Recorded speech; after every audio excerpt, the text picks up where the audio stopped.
Pokemon is just about everywhere nowadays. The newest main series games, Pokemon Scarlet and Violet, despite its quality, sold over 20 million copies, with 10 million of those happening in the first 3 days, making it the fastest selling console exclusive of all time. Pokemon Go is still holding over 70 million active players as of October 2023, over 7 years past its initial release date, and the trading card games have seen a resurgence in popularity in the US. The Pokemon anime is over and Ash won. Again. It's kind of complicated. Just like probably 80% of the world at this point, I love Pokemon. And with video games in general being a basis of my interest today, my favorite genre of games are JRPGs, because some of the first games I ever played were also JRPGs. But history aside, I'm pretty sure it's kind of weird that through all this I haven't spoken on playing a main series game. And if you really want the answer to that, honestly, I just didn't buy them.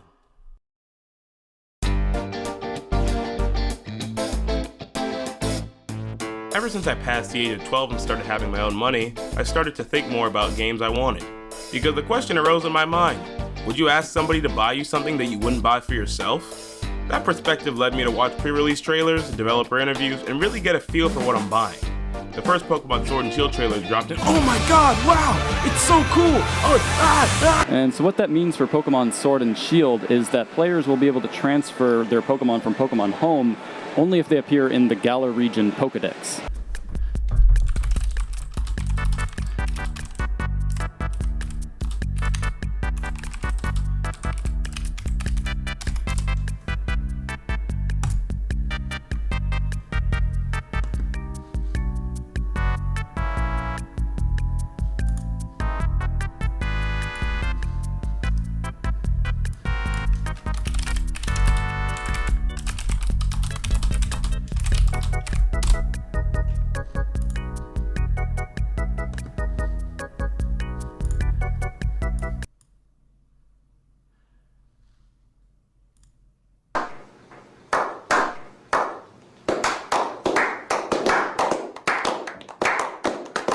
I kept trying most of the free spin-offs just out of curiosity to stay in the loop until 2019 when one fateful trailer caught my eye.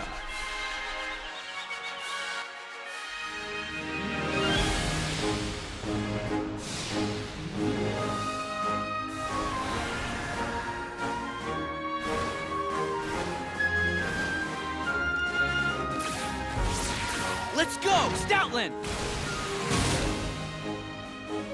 I accept your challenge! Go! Help out! Defend Stoutland!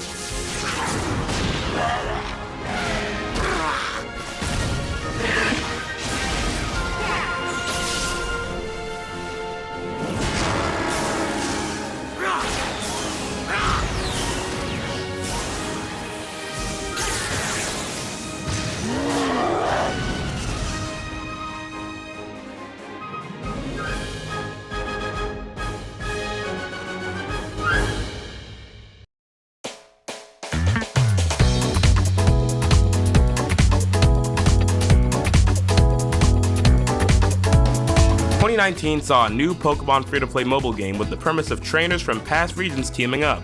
This idea of older games' trainers returning has always been heavily sought out in the community, but never acted upon by the developers until now. And while Pokemon Masters takes a lot from previous titles, it still innovates on the system to better fit the format of a mobile game. The gameplay, which is mainly battling your opponent, is entirely created on this bar that fills over time at the bottom of the screen. This is called the move gauge, and how full it is determines how much you can use your Pokemon's moves to attack the opponent. However, boosting your stats by using items like potions and X defense do not take any move gauge. This bar can be altered by your individual Pokemon's speed stats, specific moves that fill it entirely, or other moves that apply effects to make it fill faster over time. This bar makes battle management difficult because just like the trailer, you will almost always be controlling 3 Pokemon at all times. So you really have to think when it comes to who attacks who and when it should happen, or else you might waste some move gauge which can really bite you when it comes down to a one-on-one. In summary, it's similar to the roots of the series being based in turns and stats, but due to all the factors of the move gauge and etc., when you take your turn in relation to your opponent is entirely situational based on the battle at hand. Your opponents in this game are CPUs, and while they can't stack moves like you can, they most definitely make up for it with the amount of other mechanics they have. For example, they can use sync moves every 6 turns, and on harder difficulties, status effects just don't matter. And their sync moves always hit your entire party instead of just one person's like yours. The downside is that only the unit at the striker spot can actually use the sync move instead of their whole party, but the one in the middle normally has the most health anyway, so it's not like it's a viable strategy to take out them instead of the rest of their team, because the ones on the side normally have Hyper Beam. Now let's talk about those 3 Pokemon you control.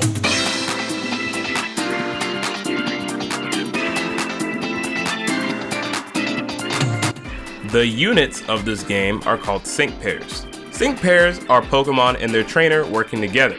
For example, Elio, the male protagonist from Pokemon Sun and Moon, and his starter Pokemon Popplio, which you can later evolve in a Primarina. Pokemon and their trainers operate as one, so it's not like a trainer can't have multiple Pokemon, they just have to be different sync pairs. In the 3v3 format, there are also 3 types of sync pairs. Strike units do the most damage, however don't normally have buffs that include the rest of their team, and faint the quickest because of their lack of health and defenses, in comparison to something like a support unit. They buff the team as a whole and usually have weaker attacking stats, but make up for it in health, defense, and boosting your team's overall stats. The last one is a technical sync pair, and their goal is to normally trip up the opponent rather than just do damage. This can come in the form of stat changes, field effects, status effects, and more. After 9 moves in battle are used, every character has what is called a sync move. This is usually their ultimate attack, which normally plays a cutscene using a move specific to them. There's also a 50% overall damage buff that gets attached to your party after every sync move. Of course, units mix and match these things to make every character more unique, but that's the main idea of sync pairs, following the normal Pokemon rules like typing, stats, the physical special split, and etc. But the main difference is that Pokemon are only one type with one weakness. That doesn't mean that Pokemon can't use moves that aren't from their typing, but I personally think this system is good so then sync pairs aren't bad on release for there being too many fire types or too many ground types to counter them. There's also another feature where you can level up your units and turn them into EX units. This not only makes them stronger but gives them special effects regarding their sync move. The sync moves for strike pairs turn into AoEs, which means that they can hit everyone on the field on the opponent's side, not just the currently targeted one. Support pairs double up the passive buff you'd receive after sync moves if they're currently the first one to use them. And technical sync pairs just do extra damage or they have some special effect attached. There are events which follow similar structures but still can be pretty fun for their interesting character interactions. All right.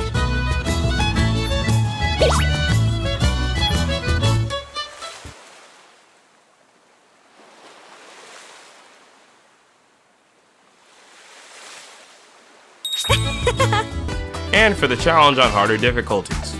There's also a story mode that not only teaches people the game, but gives an in-canon reason for this entire game to happen.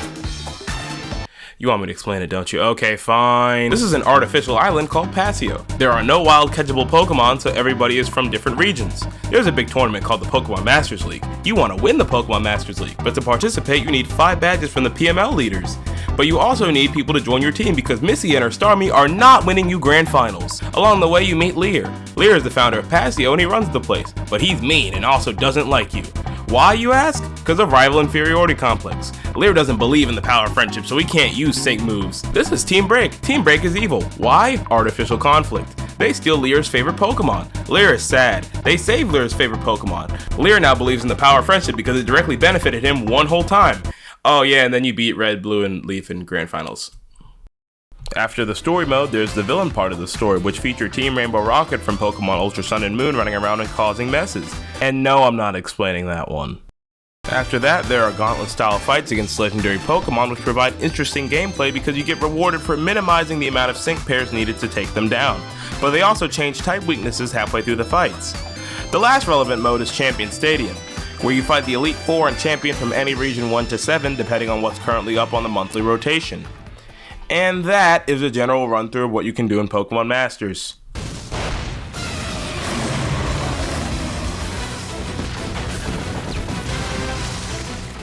Our turn! Keep it up!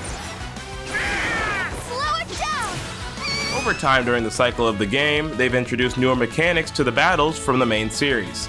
These consist of Mega Evolution, Dynamax, and original to this game, Buddy Moves. I think that's the most interesting battle mechanic in this game because you have to fulfill a precondition before using them. For example, Cygnus Diantha's Buddy Move is her strongest move, Pink Diamond Storm. This move does 163 base damage, lowering the opponent's defense by 2 and then raising your entire team's defense by 2. This is all for the low cost of 2 bars of move gauge. Pretty crazy for one move considering there are moves that do half of that with setbacks.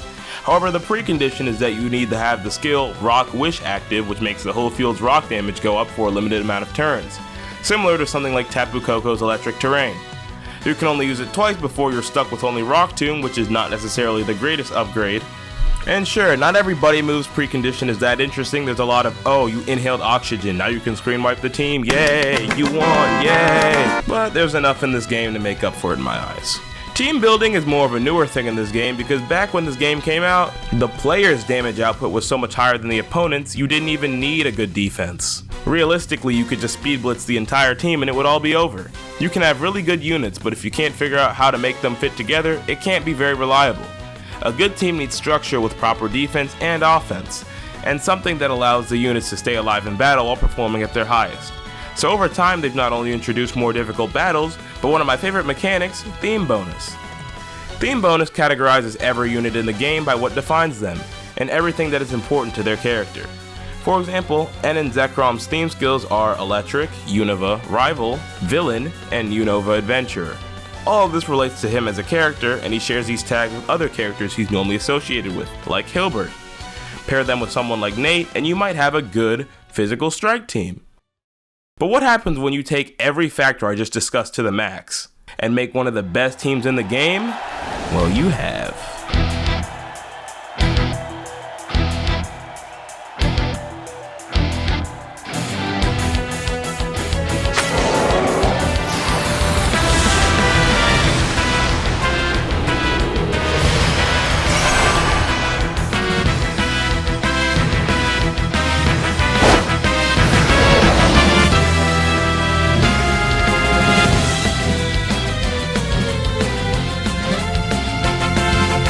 This specific team has stood the test of time as it's been around since the first anniversary, but it's still one of the best teams in the game.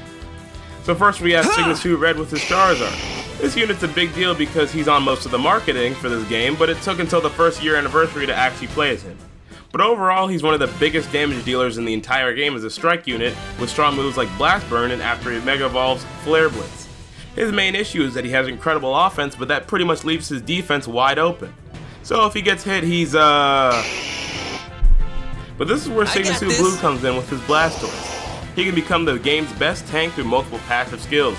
Team Shout 9 raises the attack or special attack by 1 whenever he gets hit, which means that somebody like Red can rest easy knowing that he doesn't have to do his high risk, high reward skill, which raises all of his stats because they'll be raised eventually by Blue getting hit. Force Field 4 is an extremely good skill because Blue only has X defense all, which leaves the special defense for the team wide open. This skill runs a 50% chance to raise the team's special defense by 1 every time he uses a move, and because he has Water Pulse, it runs a 20% chance to confuse. It gives him something to do as a tank more than just to get hit. Now, like I said before, Red is still extremely powerful, but his best move, Blast Burn, takes 4 bars out of the move gauge, which only goes up to 6. So Blue has a skill called To The Top, which speeds up the move gauge so that you'll never run out of Blast Burns to use, and raises the entire crit chance of the team by 1. So we have 2 units that work hand in hand. But this team still wouldn't be as good without the underdog herself, Elite. Leave it to me! Her passive skills start with the almighty Venomous 4, which runs a 50% chance to badly poison on hit. That's crazy. Because her lowest cost move is Razor Leap, which is an AoE, you can see how that would be a little bit of a problem for the opponent. Then Sundering 9 lowers the target's defense or special defense of all opponents when hit, which is another reason to spam Razor Leaf for only 2 move gauge slots. But things start to get serious when she Mega Evolves and Venomous 4 gets switched out for Potent Toxin, which means the poison damage that was applied before just starts getting worse. In addition, she also has Mega Healing, which provides faster cooldown on the Sync move gauge, and also progressive healing throughout the battle with potions. And that right there is the Kanto Trio. At its core, one of the best teams in the entire game because of how well they fit together and help each other out. This is just one example of how technically crazy this game can get, and I didn't even mention how Blue's Sync move can give Enduring on hit. These kind of aspects define the game for me because I feel like it's really fun to just use your past Pokemon knowledge and make a great team and get rewarded for it. I find this game really fun because I have to look at my roster and think who would go well with others and who would go well in this situation. And with the sheer amount of uniqueness I've seen in these units, the possibilities really come down to what you want. Now, of course, I just gave a lot of praise to the game's battling and team building, but where does this game shine even brighter than that? I'd argue it's in their characters.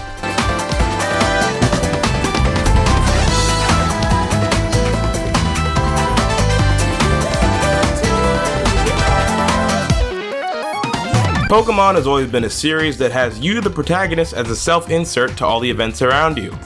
This is extremely normal for JRPGs. Dragon Quest, most Fire Emblem games, Persona, they all have you as a blank-faced protagonist, but after playing some certain games like Fire Emblem Echoes, Tales of Arise, and Xenoblade Chronicles, the want for something more out of these characters has been there for a while.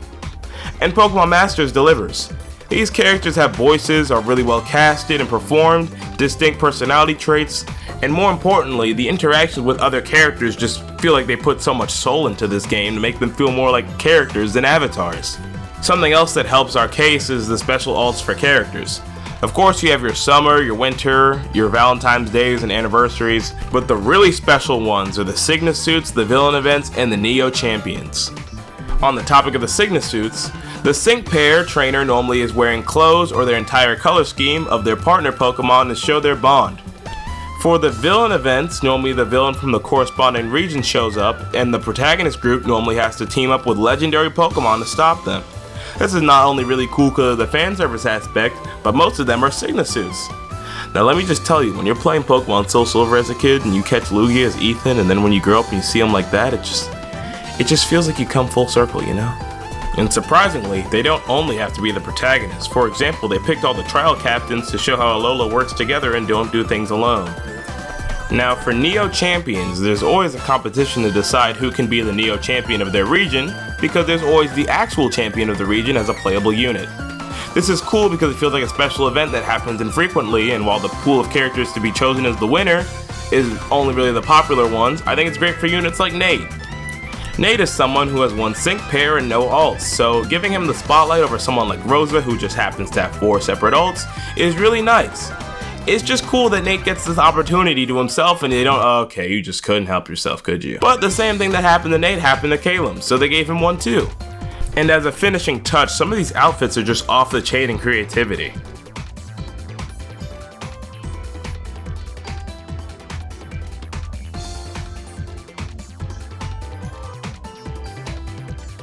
Overall, I feel like giving these characters special opportunities not only helps their character development, but also makes the game more special knowing that things like this can only happen in this game. Now to another part of the experience that's less talked about.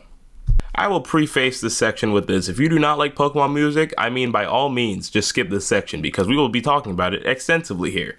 Pokemon soundtracks have always been known to be pretty decent, but in this game, There's no way Koga has a good theme.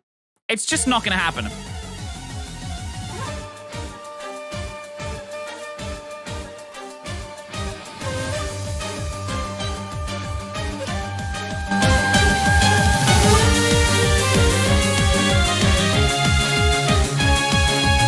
See, the entire soundtrack was done by a man called Shota Kageyama, known for his work on some of the best songs in the whole series.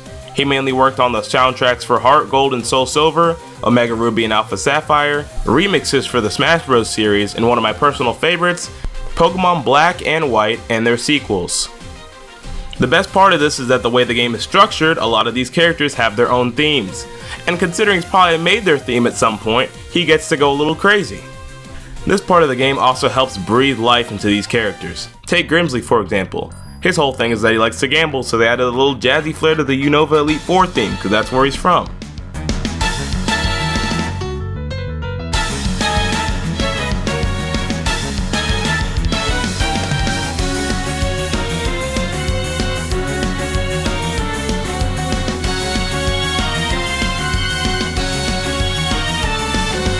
And you know, they could have really just stopped there, but then they gave him an original solo. And the only thing crazier than that is that they do this for almost every Elite Four member in the game too.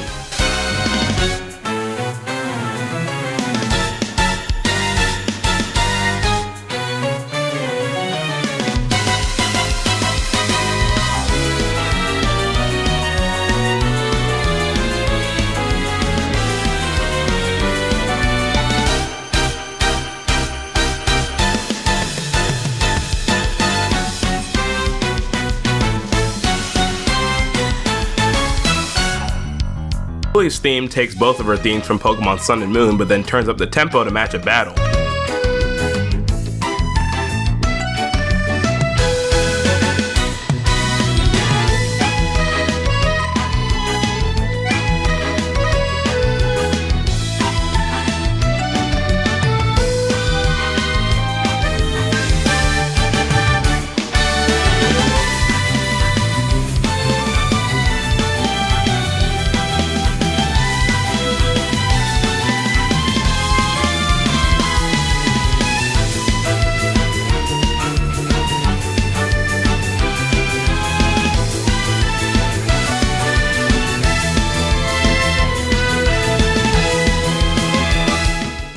Wallace's theme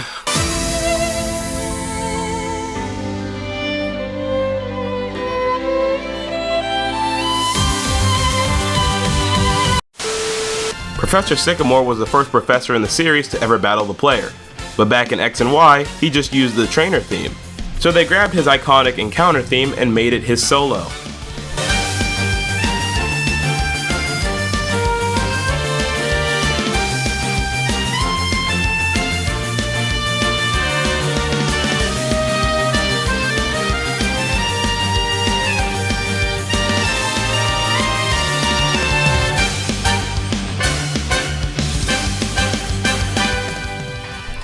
Blue's theme starts off aggressive as usual, but then breaks off into a new medley, which is more graceful, showing how he's grown.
The solo on Kahili's theme is actually referenced, which is crazy.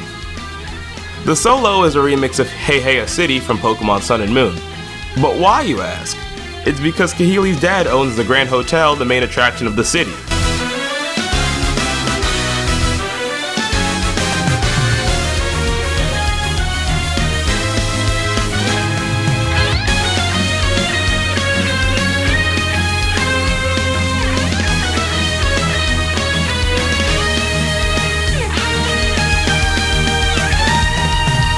Decisive Diantha opens with the Pokemon League from X and Y, just so you remember she's the champion.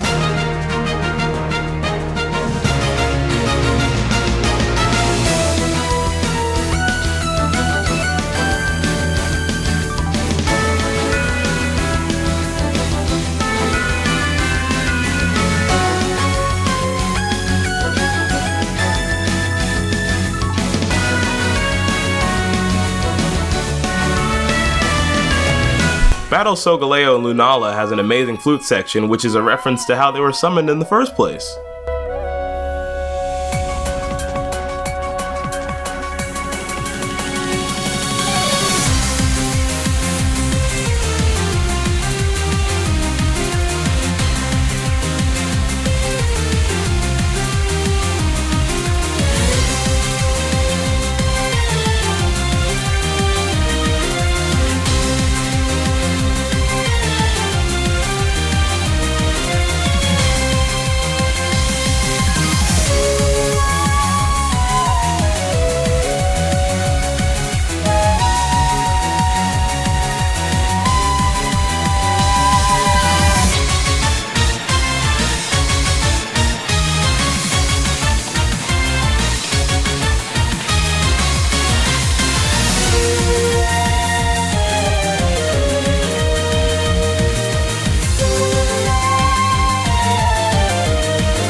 And to top it all off, the original music is not slacking either.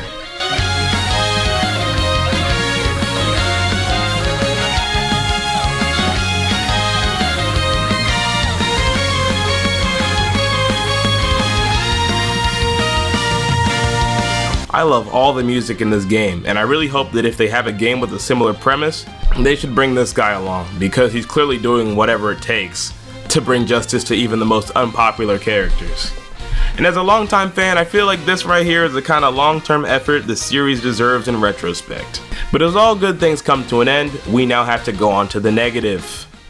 When it comes to the gacha system in this game, I have a couple problems.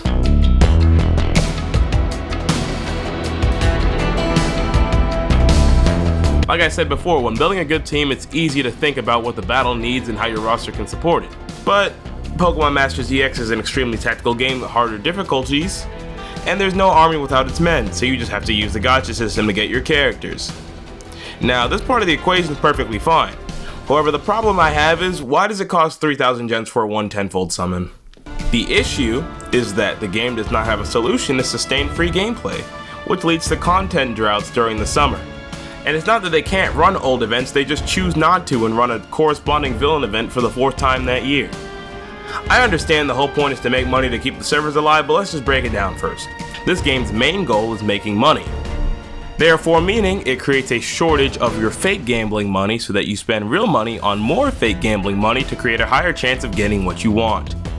In Masters, one summon costs 3,000 gems. One event, take the rerun of the villain event for example, you'll get on average 1,200 gems, which still leaves 1,800 left for summoning. The only real consistent way to make up that difference is through Battle Villa, which is once a month, or daily bonuses. The issue on top of that is the straight up buffet spread they hit you with in the summoning menu. Let's take a look at June 2023. The game had banners for Summer Liza, Summer Tate, Signa-Suit N, Archie, Signa-Suit May, Signa-Suit Silver, Usain, Irida, Adamon, and Cynthia. Now I'm not going to sit here and act like every unit there is worth your time. That's entirely dependent on what you want and what you need. But if you needed any of these returning units, I don't even know when the next time they're going to return is. It feels like you have a 5-star buffet in front of you, except when you get up to eat, you can only eat off of tea saucers and you're only allowed to get up twice before leaving.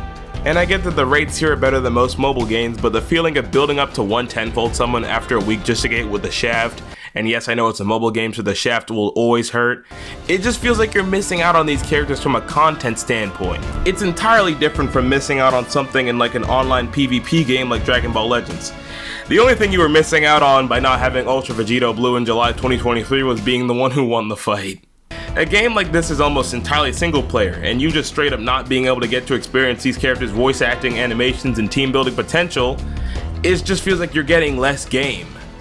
The pity point system is also not in your favor because it caps at 400, and every time you do a summon on a 10-fold, you get 33.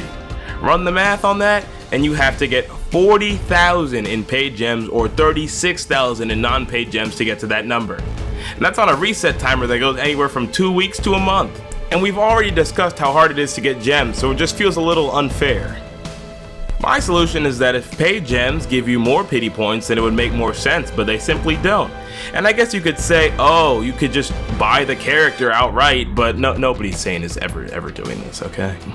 They've been better recently at bringing back special characters during dry periods like the previously mentioned Signa-Suit N during the summer, but overall in terms of the free market, there are certain characters that just straight up haven't returned at all. If you wanted Signa-Suit Cyrus past his release, oh well. Now to stop this game's dry period problem, my suggestion is to just make there be more things to do. The event missions on legendary Pokemon fights more often, Pasio Champion Stadium should be brought out more often. When you look at the list of events and content this game has that it just chooses not to use, you really just ask the question why it even has this problem in the first place.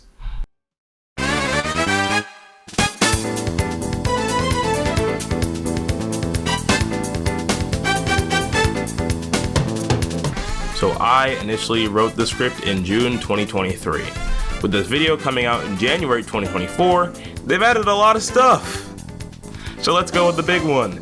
The field and sprint roles are unnecessary. I don't know why it seems to be an unpopular opinion, but from a fundamental standpoint, there's just no point in them being in the game.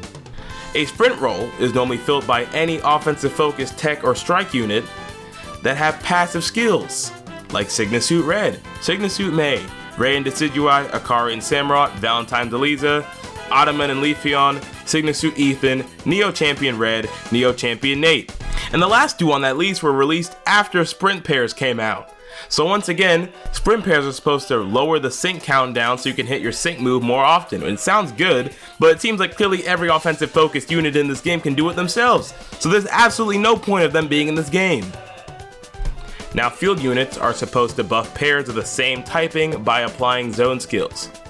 We run into a similar issue with the list of characters that are not field pairs that can do the same thing, but I didn't like it at first, but field units buffing a region tag instead of just a type is pretty cool, and I can see the potential in that. I'm not as mad as I am with sprint rolls because it just makes less sense.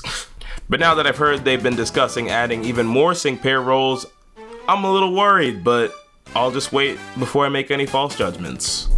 An addition I thought was really cool are EX rolls. They essentially add subtypes to certain units, making them more useful in their areas of effect. Take a pair like Gladion. Because of his Pokemon Steel Valley, he can switch types.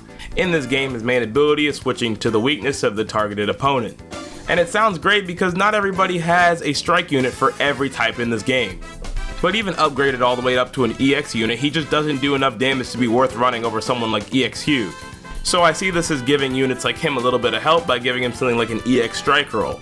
Of course, not many characters in the game have it yet, and they're slowly rolling it out, especially so considering you have to use another form of currency just to unlock the feature on top of the whole EX process. I'm just glad it's here. Look, they redid the gear system, and that's great, but honestly, I think it should be removed from the game. Here's how gear works. Every type has accessories, except they all do the same thing when they're maxed out, so you just pick the maxed out fire type every time. It's just what theme skills were trying to do, but theme skills are just better. I just don't understand why it's in this game. Also, during my main gameplay segment, I didn't even talk about the co-op because it's literally forgettable. I just want it to be better implemented and actually challenging, so like maybe a legendary fight or something, give him a lot of health so one guy can't nuke the boss while everybody else sits there. I just think that that's lost in potential if you're not going to do anything with the co-op mode in a Pokemon game. Like, come on, man.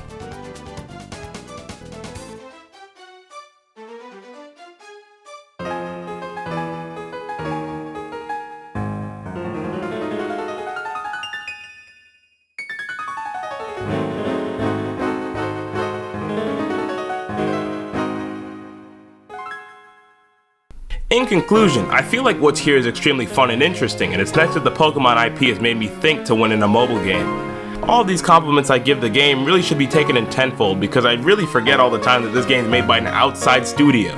If these characters were brought to something like a fighting game, I think this would sell like crazy. But through the good and the bad, I can't lie, I love this game, and I would love to see them do something like this again. Because the company may not see value in their older characters, but it's clear to see that there's proven value in them. And I hope these developers the best with their future endeavors with the Pokemon IP. I make this 8-page video essay because if you look on the internet, it's easy to see that this game sucks because it's a free-to-play mobile game with microtransactions. But to me, Pokemon Masters as an experience is something special. And if you're even a little bit interested, just give it a shot. Also, special thanks to Serebii.net, Pokemon Masters Wiki, and these YouTube channels. This video would not be possible without you guys. Thank you very much for your documentation of this game. If you enjoyed this, please consider subscribing. I'm trying to make more of these in hopefully a shorter time frame, so your support would be helpful. But regardless, this is my review of Pokemon Masters EX. Take care of yourselves. See you next time.